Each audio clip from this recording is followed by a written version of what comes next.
When people say we restarted at zero, we restarted at minus because we had some debt. Still the war topic is on the table, so that's the bit of the challenge that we're trying to surpass. One of the guys came with a vest. Are you serious? Yeah, because his wife prepared for him. What I like in Kosovo, comparing with other regions, is this entrepreneurship. It's on the blood. The community is quite adaptable. We have no bureaucracy. There is enough talent, there is good enough experience, quite a large tech sector. We're investing and continuing to invest and doubling down on our investment because the talent's just so great. This train is on its path. It will stop near a station near you. Hop on if you can, because it's going places. So you started a successful company out of Kosovo a number of years ago. The startup ecosystem, the landscape here, literally the country has changed dramatically. Talk about the business you started and what's changed between when you started originally and now, what that startup landscape looks like. It changed a lot. I mean, our company started back in 1997.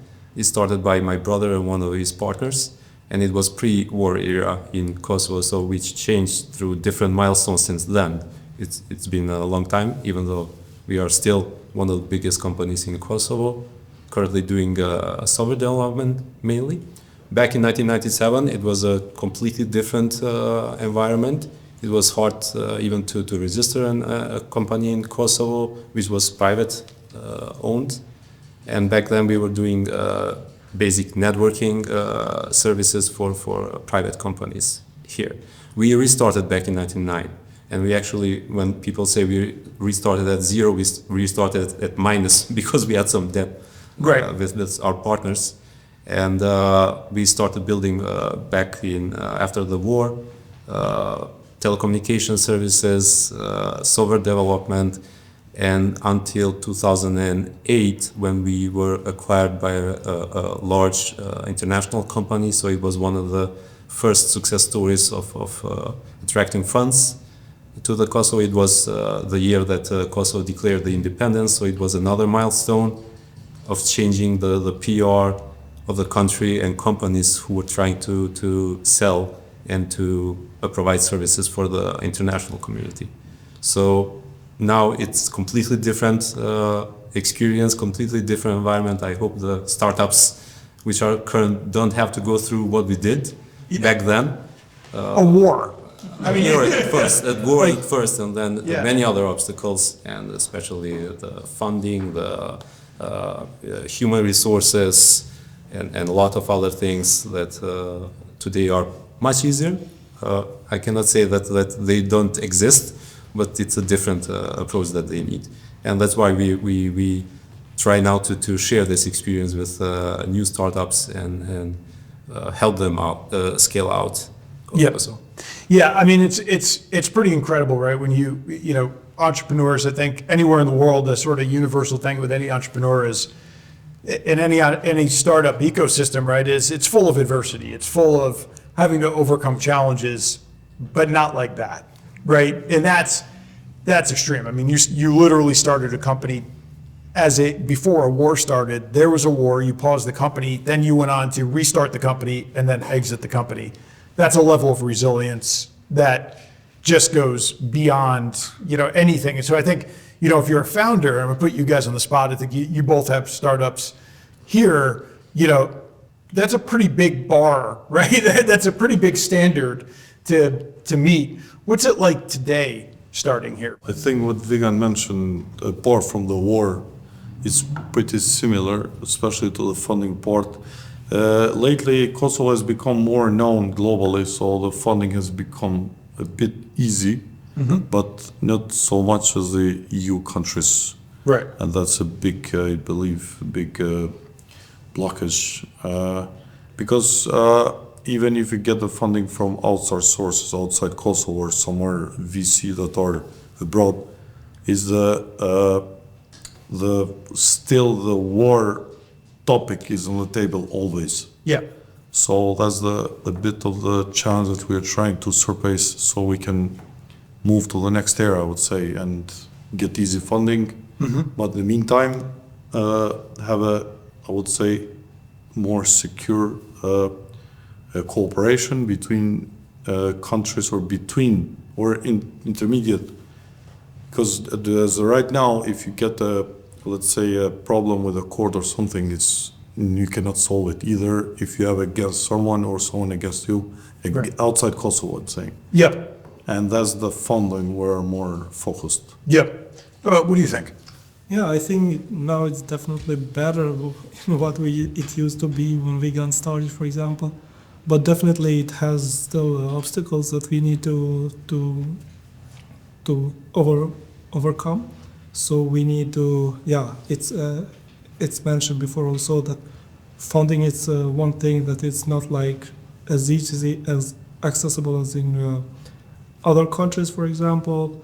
We don't have a lot of places when you can learn stuff or learn from other founders who build stuff. Right now only ICK is, for example, in Kosovo, who has done this thing for several years.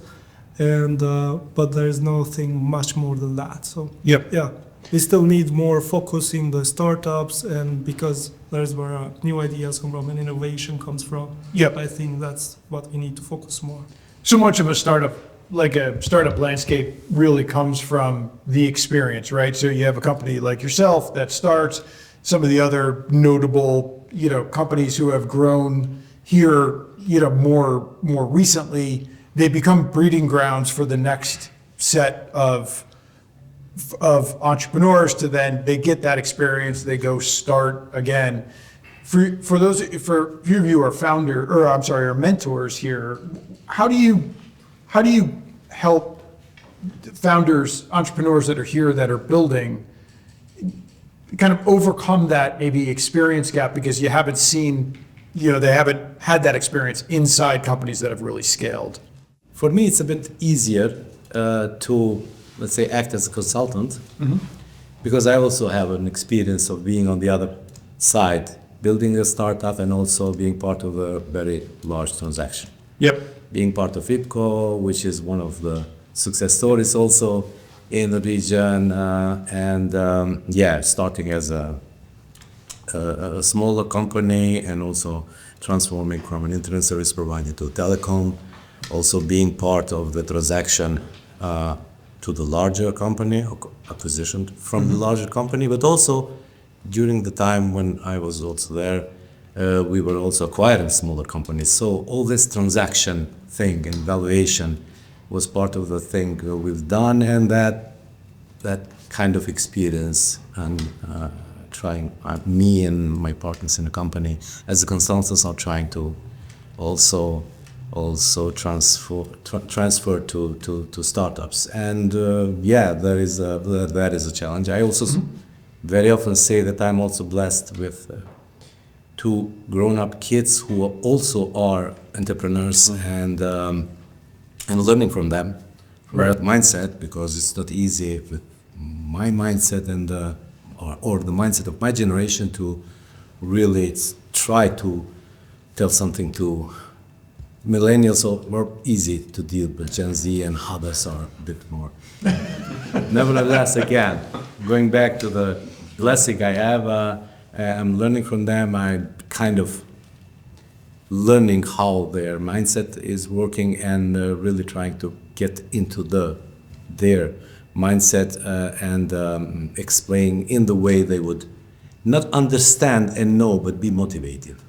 The main thing is, I think, if we can transfer to the startups the motivation part, because in order to succeed, you have to have motivation, you have to have this pace as a marathon, not as a sprinter, and things like that. So you've been on the you're on the institutional side of this. So you're dealing with funding and things like that. What does that landscape look like today in Kosovo? How has that really changed from, say, even a couple of years ago? Well, 20 years ago, it's a total different change. I wouldn't say that much has changed on this 5 years.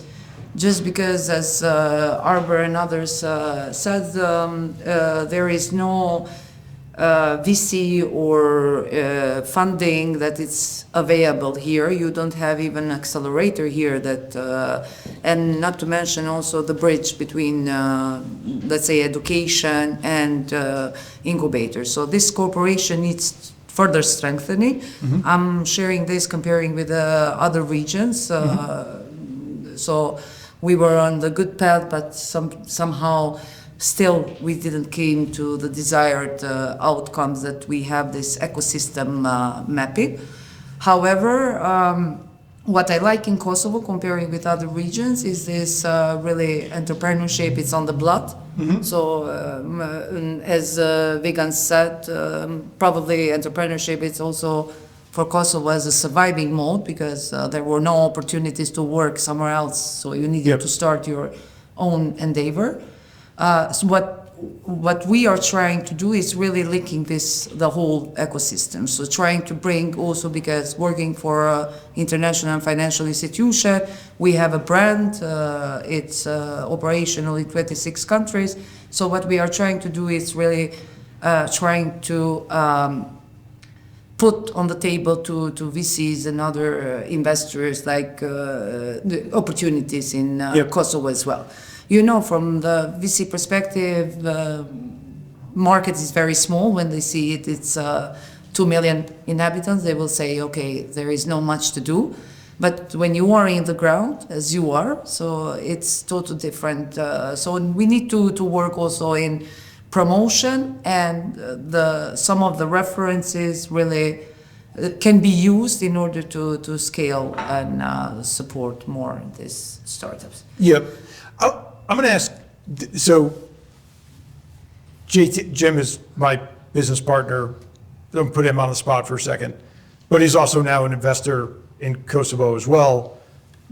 What was your biggest misconception or sort of perception of Kosovo as an investor before we actually invested here? Yeah, and I don't think it was a misconception. It was probably a perception. You know, as you think about what makes a company successful, whether it's a mature company or whether they're just starting, your first reaction is, well, whatever they sell or whatever they service or whatever their product is needs to be interesting enough. It maybe doesn't need to be the best thing out there, but it needs to be interesting enough.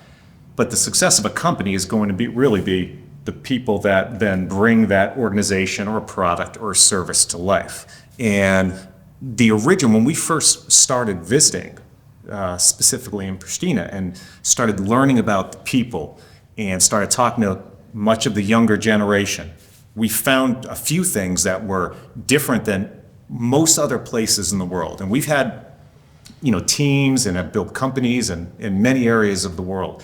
And what we found here instantly, there was a passion, there was an interest in development, which even stateside, you have a generation of people that are coming up through the workforce, but they just come to work and they show up and they work and they clock in and then they go home at the end of the day and they wonder why they're not moving ahead or they're not moving up. And we immediately found with almost everyone we bumped into, we're not only interested in self-development, in having mentors, listening to stories. They want to develop themselves. They want to become better professionals. But they were also spending the time personally, after hours, and some of them work very late hours because they're mirroring US-based hours if they're working for a US-based company. But they're spending time studying and learning, and you have AI, obviously, that's coming in very strong, and people are trying to stay up with what's happening in today's world. And it's blown us away.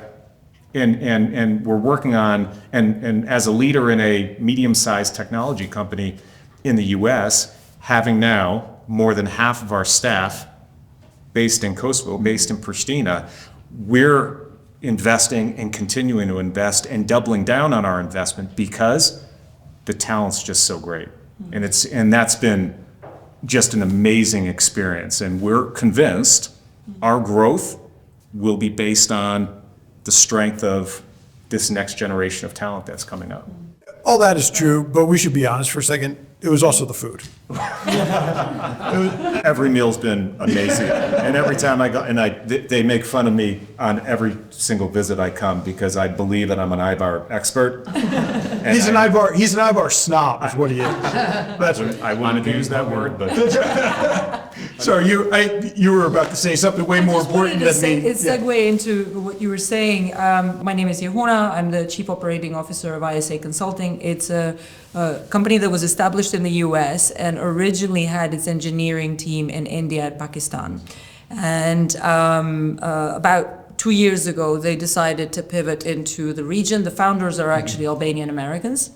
And in fact, there's a range of things that we do, and I can go into it later, but high level to connect to what you're saying is that both within our company and with some of the partners that we work with, they have a workforce from all over the place. They have US-based engineers, they have engineers based in Kosovo, and then also India primarily. The ramp up, the cultural fit, in addition to the technology skills, is just so tight between what the US market demands and what we can provide, that it is allowing for a much quicker return on that investment, time to value, et cetera, et cetera. And as a result, I mean, ISA in the region has been able to grow from zero, literally zero in the region, to coming up to 300 employees in less than 2 years. Yeah. And that is not, these are people that are both working for ISA products that we're developing, as well as for partners technology companies in the US that we partner with. So it's this energy, this passion, this drive, the cultural fit, the quality of the language also, the English language, all of that is allowing for a fast connection. And I think I would also maybe say one more thing. I like to use this analogy a lot. I think particularly Kosovars, not necessarily everywhere in the region, but Kosovars, let's say in general, we're a bit like weeds. And it's sort of the story of Igan, the story of Arber, Getoir, right? We are not, unlike a lot of the countries in the region. I mean, we were part of a communist country, but we were generally always discriminated, which meant that we never got used to relying on the state. Right. So we were always sort of friends, family, you scrape, you find a solution, and it's hard. I'm sure you're feeling it. Yeah. Because there isn't that much of an ecosystem to support you, but there's a lot of grit that then allows for, frankly, exceptional progress in 25 years. I mean, if you look at other places that have had a war in the last 24 years, I don't think they will be having conversations like these right now. No. So it's like resiliency is in our DNA. So I hope it will remain. I don't think that's a given forever. At some point, maybe we will get soft, but there's still a lot of hunger. And what's fascinating about it is you talk about resilience, and again, we can feel it. We felt it on the first trip when we came over, when we started to learn more. But also, you're leveraging, and that's a positive word, you're taking a resilient culture and personality, and then leveraging, the organization now is leveraging different areas of the world to drive the growth. So it doesn't always have to be, I have this many people in this one location. It sounds like the company has said, we're going to be able to spread these people. Maybe this expertise is in India, this expertise that we're going to have a team based in this area. The organizations that look at it like that, they're going to be able to scale and grow that much faster. Yeah. One of the things that we've talked about with different founders and the different government representatives and things like that since we've been doing this is, and you all appreciate this, right, is the power of a brand. Every startup, every company needs to have some brand. And I just kind of ask any of you who want to answer the question, and I'd love to hear multiple ideas on this. What's the brand? What should be the brand of Kosovo? It's one of the toughest challenges we face. There's been a lot of work also from the governmental part, from the industry itself. that was one of the slogans actually we used several years ago. So branding, country branding is very important. Yep. And again, going back to our case, we couldn't scale up more at the time because of if you would go to Google Kosovo, all the bad news would come up first. Right. So there's a lot of work going on, and every individual can do their part. So we are trying to show our best cases and trying to invite people. And maybe that comes to my question. I'm curious to know, what was your first step to be connected to Kosovo and to come to Kosovo? Because we are sure that people, once they come and get engaged with the youth and companies here in the startup scene, then they get easily convinced. But that first step, we need to bridge that gap. What was your case? Because we know with diaspora, with Albanians living abroad, it's much easier. Some connection which does that first Yep. step. But other than that, we need to bring companies who are, let's say, international on let's say their base. Oh, I'm gonna have Blendred answer Yeah. that because he's the guy who lured us here for the first time. In my opinion, we have seen enough stories now in Kosovo to say that there is a critical mass for a more serious player or players to come. There is enough talent, there is good enough experience, there is quite a large tech sector, people that have been in the market for years. So when someone like a private equity firm in the US or a international organization like some of the brands we already have here come, they have what to work with. But the problem doesn't come, this brand, in my opinion, is a very practical conversation. It's not, sure, the government and other institutions can do more when it comes to what's the voice.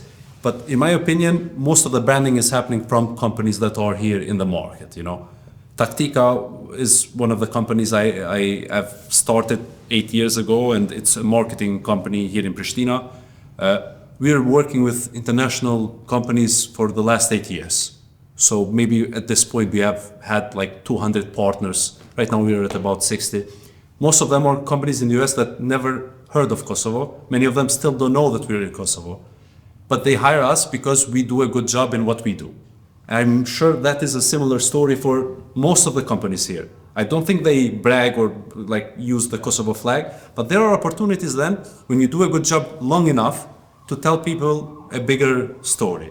And this is, in a way, what happened here, We have been working with Greg, Jim, and their companies for a couple of months, almost more than a year, actually, at that point. And they were like, you know what, we're at a point where we need to expand our activity outside of the US. We have been working in India, not the market, the right fit for us culturally. We didn't get a good experience. We're having a great, collaboration with you. Why don't we just come and see what you guys are up to? It was literally a study visit, not even, they weren't at that time thinking of hiring you, Kosovo. And honestly, that's the story for many companies here that have started with one visit. People come here, see what you're doing. And of course, I feel like we need them to be very smart about introducing them to the right environments. I remember at the time, we had a meeting with ICK where they could see companies that are doing well, struggling like any other company in the world. They met the private sector, public sector, we met the American Chamber of Commerce. So you share with them what's the situation in the market, and then you let them, marinate it and see where you go from there.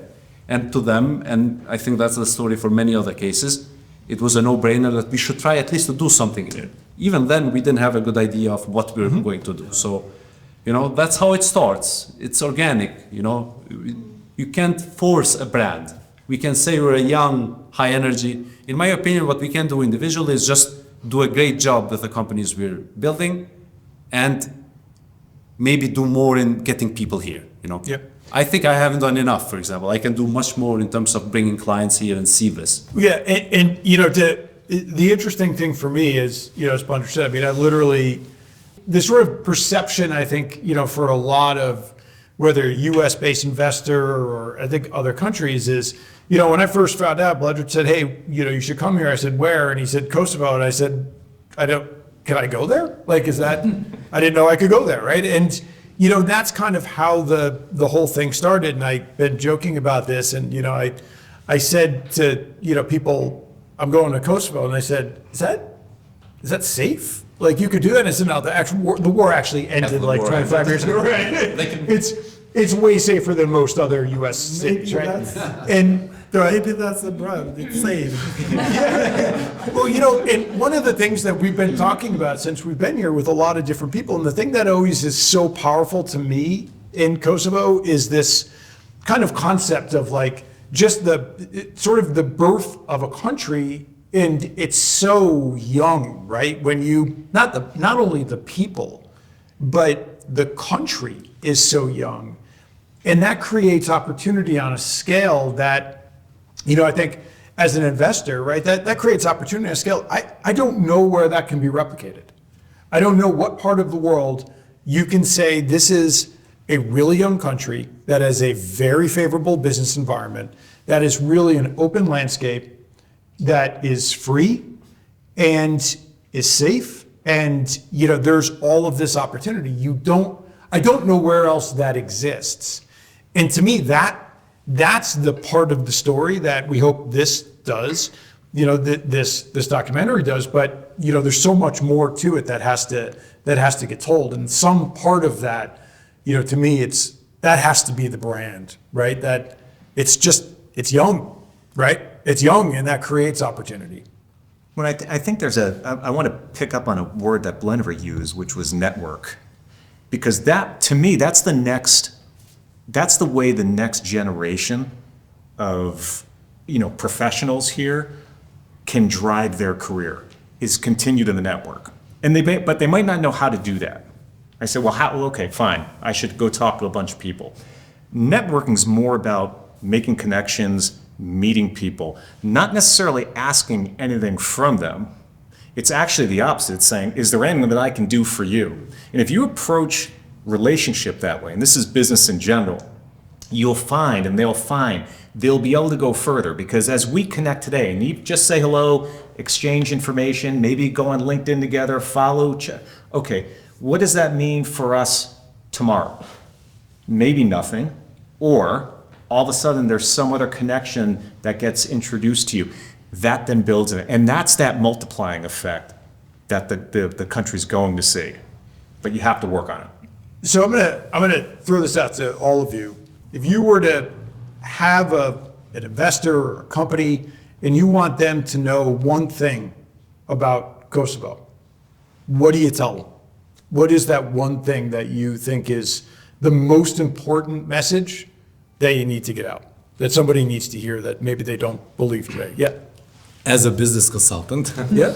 because I was challenged very often. Because I wouldn't find a word to all cases. Yep. There are cases when, as several of us or you mentioned, that you just have to bring a person here. And we have cases like that. I mean, we've intermediated both Burger King and Spar here, and the challenge was to bring decision makers here. Mm-hmm. We went there with an investor, a local investor, to kind of persuade them, did the presentations there, all numbers, fiscal policies favorable, youth, demographic, education, etc. But when we managed to bring them here, and again, there are anecdotes about that. Yep. One of the guys came with a vest, this bulletproof vest. Are you serious? Yeah, because his wife prepared for him. Say no. And so, one of the things, really, the biggest challenge is, as I reckon several of us mentioned, to bring people here. Yeah. And that youth, that climate, that food, that energy, that resilience, to feel, to see and to feel. We were even lucky with Burger King. We brought them for, there was a festival here, and the crowd was impossible. The way we're saying, I mean, is this like this every day? I don't know if it was Si va sul dopo.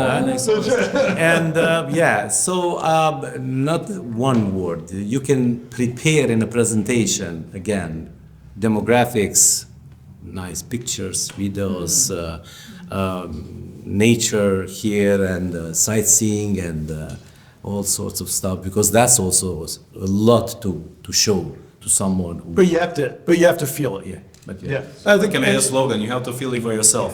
Yeah, I love that. Disclaimer, like you don't have to bring the bulletproof.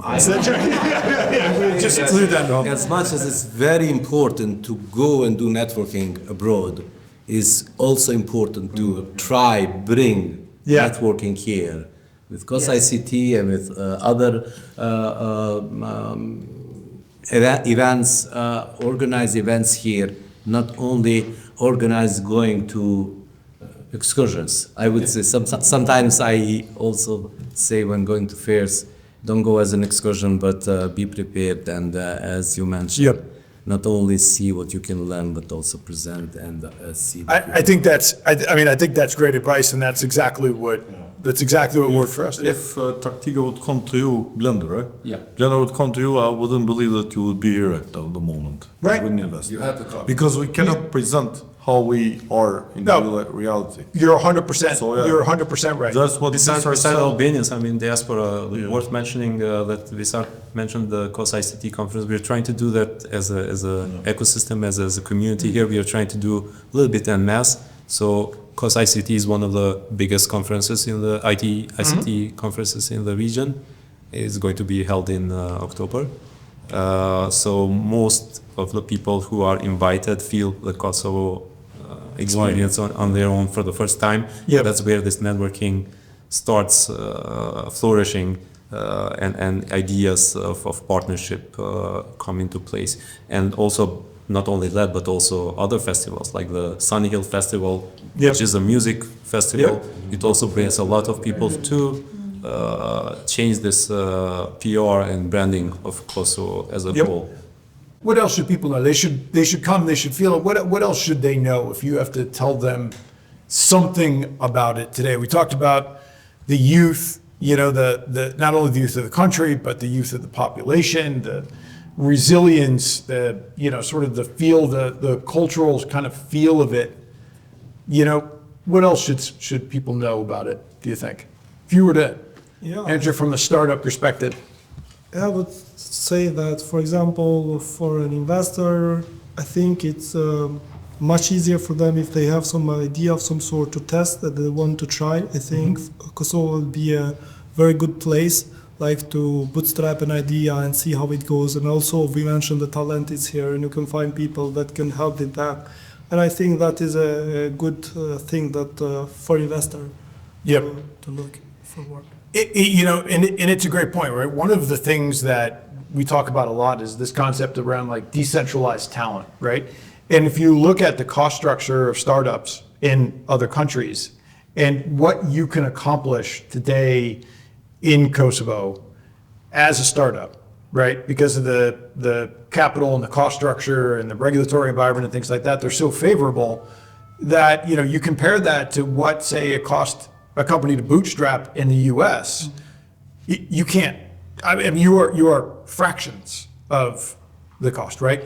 Which can really create this interesting environment for somebody to come and say, "Look, I've got this idea. I've got this thing I want to start. It's going to cost me $1 million or $2 million. I've got to go raise in the U.S., but I can go." And this is something we heard from a lot of founders from here, but it gave me the ability to bootstrap this, and I couldn't do that anywhere else, right? And that becomes a huge opportunity for the country. Any last thoughts? Anything that you want? I would just add up to that. The resources. Just one word message to the investors is that there is a momentum here. Yeah. And maybe to add this FOMO element to it, That's right. The resources are scarce, so they're not endless. So it's the right time to come and see for their own and experience, and probably invest into companies and Yep. make it work. Yeah, But, I had an American friend visit after 8 years earlier this year, and he said to me, when I was here 8 years ago, it felt like Kosovo was rebuilding. Now it just feels like it's building. Right. And I think to tie, like I was thinking about a slogan, and I think it's something along the lines of "Come build with us." That's right. Because like this is. There is momentum. This train is kind of on its path. It will stop near a station near you. Hop on if you can, because it's going places, and that's sort of how all these elements combined propel us forward. When we were filming a couple weeks ago, we were here and we were meeting, and we asked that we were having this conversation about branding, and my wife was here for the week. She had never been here before. She was here for the week with us, and we were filming, and she was listening to this conversation about branding, right? She walks out with me and Blender, and she's like, I know what the brand should be for Kosovo. And we said, what? She said, Kosovo. And I thought it was great. It was like, oh, that's perfect, right? And because you've got to go. You've got to see, and there's so much forward momentum. There's so much, movement. You can't help. You go downtown, you see the construction, you see how much is building. It really is, and I love that rebuilding versus building, right? And because it's beyond the rebuilding part of it today, and now it's taking its own form. So that's I just wanted probably to add something, is that the community is quite adaptable and we have no bureaucracy. Like the entire team, they have plenty of work to do. We have confirmed them via phone and emails within a day. Yeah. And then if you want to meet someone from the ecosystem or EBRD or VISAR, you just give them a call. You don't need like 2 week in advance appointments. Yeah. In this reason. So I think that we are quite flexible, and this helps a lot. And as a small community, we care for each other. And if I give him a call to Visar or Leonora, I need you in the afternoon, said, yes, let's meet and have a coffee. Yeah. So I think we don't need this kind of emails and official requests and everything. Yep. And also need to emphasize the prices. Kosovo is cheap. So if someone wants to come, it's a good and cheap food, not for our standards, but still it's cheap, and then it's good quality. Yep. Absolutely. No sidewalks. You can park it everywhere you want. Even on the sidewalk. Yeah, but just put the red lights on, and then you're good. You may want to skip that part of the brand, but you're. It really is really remarkable when you kind of take a look at it. Just that's the pace of building, right? That's happening. It's great. It's a great point. I'm not going to name any names, but we're doing these documentaries. Kosovo is our first season for this, and we're working. We have a couple other countries that we're working with, and you can even feel it from that perspective of us doing a documentary about a country, and we reach out to business leaders and the government and entrepreneurs and that was the experience that we had, right? Where in Kosovo, it was like, hey, this is what we're doing. Yep, I'm in. Yeah. Instant. Yep. Okay. Yeah, let's go. When do you want to do it? And let's, again, without naming names, let's just say that is not always the way this works, right? Yeah. Where, but it was this eagerness and this willingness to say, like, look, if we want to get this message out, what do you need? Let's go make it happen. Very different, right? And that's that ambition that's there. So thank you everybody for participating. This is great. Thank you. For the end, you're handing